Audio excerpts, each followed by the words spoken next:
राजगढ़ की प्रजा सुखी थी क्योंकि राजगढ़ के राजा मोहन राय एक बहुत ही अच्छे शासक थे।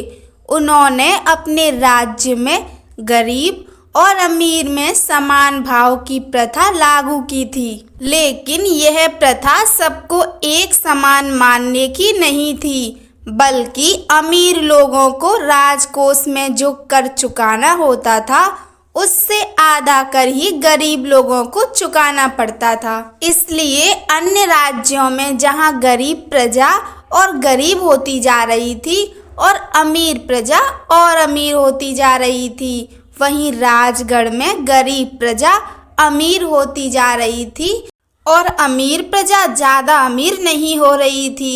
इस प्रथा से राजगढ़ में एक अनुकरणीय शासन व्यवस्था थी, लेकिन अब राजगढ़ के राजा मोहन राय की अवधि खत्म होने वाली थी और उन्हें बहुत जल्द ही अपने पद से निष्कासित किया जाना था। आपको लगेगा कि राजगढ़ की यह कैसी शासन व्यवस्था है जहां राजा को अपने पद से निष्कासित किया जाता हो, क्योंकि अक्सर जहां भी राजाशाही होती है वहां राजा के पुत्र ही राजा बनते हैं। कहीं भी राजा को प्रजा द्वारा अपने पद से निष्कासित नहीं किया जाता, लेकिन राजगढ़ में बरसों से एक पुरानी परंपरा चली आ रही थी।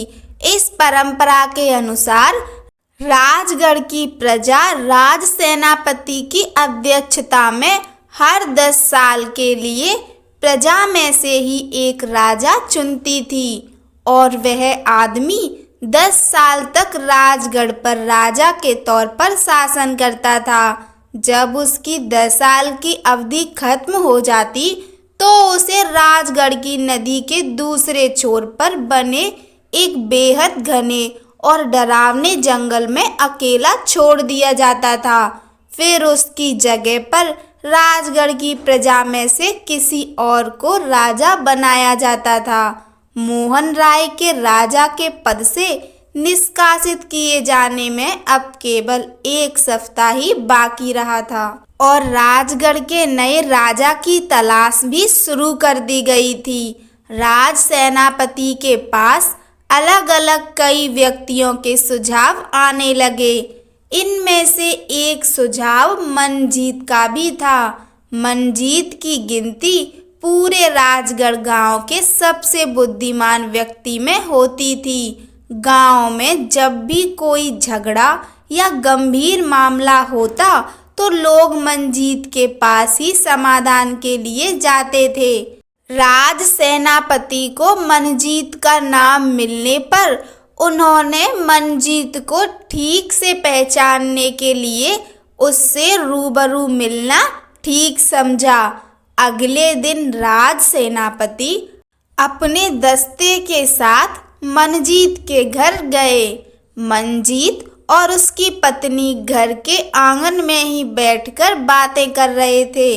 वहां जाकर राज सेनापति ने कहा कि मुझे मनजीत से मिलना है। मनजीत ने कहा कि जी सेनापति जी, मैं ही मनजीत हूँ, बताइए क्या काम है। सेनापति ने कहा, मैंने गांव वालों से तुम्हारी बुद्धिमानी के कई किस्से सुने हैं और इसी वजह से मैं तुम्हारे पास आया हूँ। जैसा कि तुम खुद भी जानते हो कि राजगढ़ के राजा मोहन राय की अवधि खत्म होने पर उनकी जगह अब एक नए राजा को पसंद किया जाना है और इस पद के लिए कई गांव वालों ने तुम्हारे नाम का सुझाव दिया है।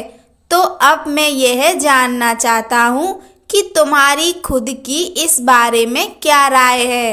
इस पर मनजीत ने कहा कि आपकी बातें सर आँखों पर, लेकिन इतना बड़ा निर्णय लेने से पहले मुझे सोचने का वक्त दीजिए। मैं 2 दिन के बाद अपना निर्णय आपको बता दूंगा। राज सेनापति ने कहा, ठीक है, और वह वापस राजमहल चले गए। उनके जाने के बाद मनजीत की पत्नी ने मनजीत से कहा, कि इतना बड़ा पद जब आपको मिल रहा है तो आपने 2 दिन का सोचने का वक्त क्यों मांगा। आपको तो सीधे हाँ कहकर राजगढ़ का राजा बन जाना चाहिए। मंजीत ने अपनी पत्नी से कहा, तुम शायद नहीं जानती, राजगढ़ के नियम अनुसार किसी भी व्यक्ति को 10 साल तक राजा घोषित किया जाता है। फिर 10 साल पूरे होने के बाद राजा को नदी के उस पार घने और डरावने जंगल में अकेला छोड़ दिया जाता है।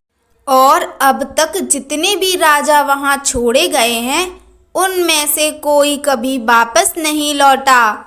इसलिए मैं 2 दिन तक इस बारे में विचार विमर्श करने के बाद ही निर्णय लेना चाहता हूँ।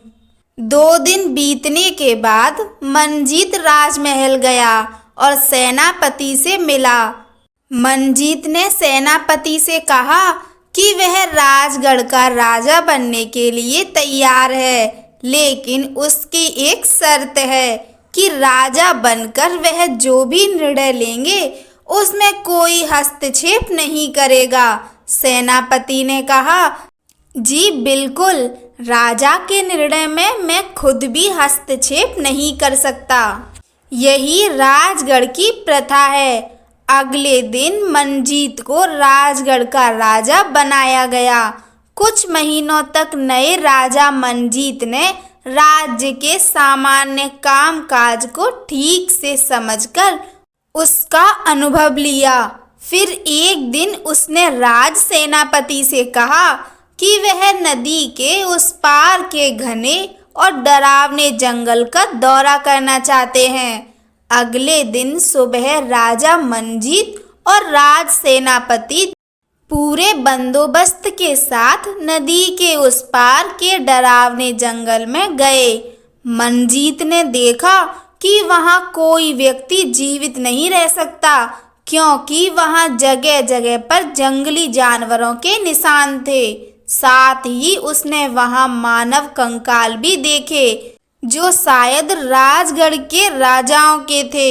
यह सब देखने के बाद राजा मंजीत राजमहल वापस लौटे।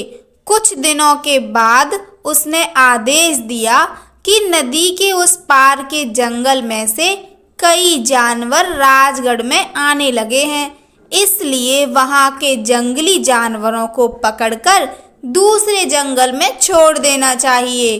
कुछ ही दिनों में नदी के उस पार के जंगल में से सभी जानवरों को पकड़कर दूर के जंगलों में ले जाया गया।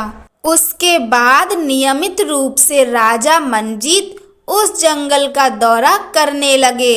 उसने धीरे धीरे वहां पर पेड़ पौधे लगाने का काम शुरू करवा दिया। साथ ही राजगढ़ की नदी के ऊपर एक पुल भी बनवा दिया, जिससे बैलगाड़ी और घोड़ा गाड़ी में भी वहां आवागमन किया जा सके। कुछ समय में वहां कच्ची सड़क और जानवरों के तबेले भी बनाए गए। ऐसे होते होते 2 साल में वह जगह एक रहने लायक छोटा सा गांव ही बन गया। अब वहां कई घर बन गए थे और राजगढ़ के अनेक लोग रहने भी लगे थे। समय बीतने में कहाँ देर लगती है।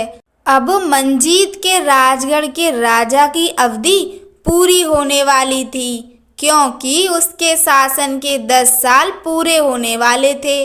जब मंजीत का कार्यकाल पूरा हो गया, तब राजगढ़ की प्रजा ने राज सेनापति से कहा कि हमें अब नया राजा नहीं बनाना चाहिए, बल्कि मंजीत को ही राजा बनाए रखना चाहिए। लेकिन राज सेनापति ने राजगढ़ की यही प्रथा होने की बात कही।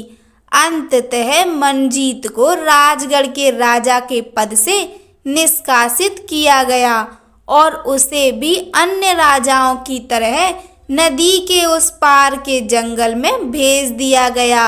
लेकिन अब वह जंगल नहीं रहा था, बल्कि राजगढ़ जैसा ही एक दूसरा गांव बन चुका था। वहां कई लोग रहने लगे थे और उन्हीं लोगों के बीच मंजीत भी रहने लगा। कुछ ही दिनों में मंजीत का परिवार भी उसी के साथ रहने के लिए आ गया। कहानी सुनने के लिए आप सभी का धन्यवाद। जय श्री राम।